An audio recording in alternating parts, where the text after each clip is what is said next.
আসসালামু আলাইকুম, কেমন আছেন সবাই?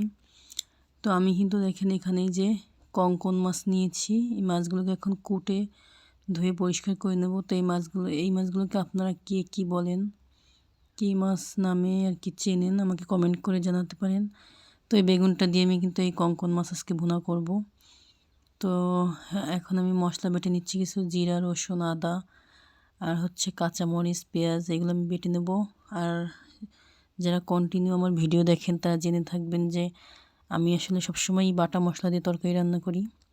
তো দেখেন মশলাগুলো আমার বাটা হয়ে গিয়েছে। এখন কিন্তু আমি পরিমাণ মতো হলুদ, লবণ আর তেল দিয়ে অল্প একটু পানি দিয়ে মশলাটাকে একটু কষিয়ে নিচ্ছি। এরপরে কিন্তু এর ভিতরে মাছগুলো দিয়ে দেবো, ধুয়ে রাখা মাছগুলো।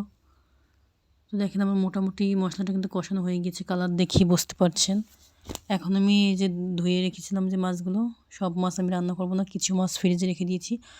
তো এগুলো দিয়ে আমি এখন একটু কষাবো, কষিয়ে নিয়ে 5 মিনিটের মতো তো মাছগুলোকে আমি তুলে নেব। নেওয়ার পরে দেখেন তো মাছগুলো আমার প্রায় কষানো হয়ে গিয়েছে।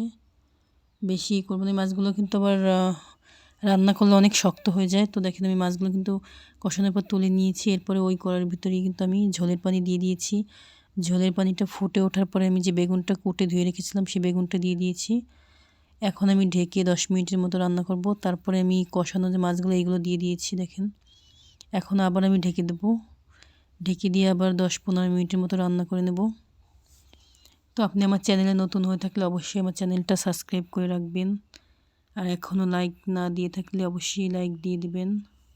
আশা করি সবাই আমাকে সাপোর্ট করবেন। আর তো দেখেন আমার কিন্তু কঙ্কন মাছ আর বেগুনের ভুনা হয়ে গিয়েছে। সবাই ভালো থাকবেন। আল্লাহ হাফেজ।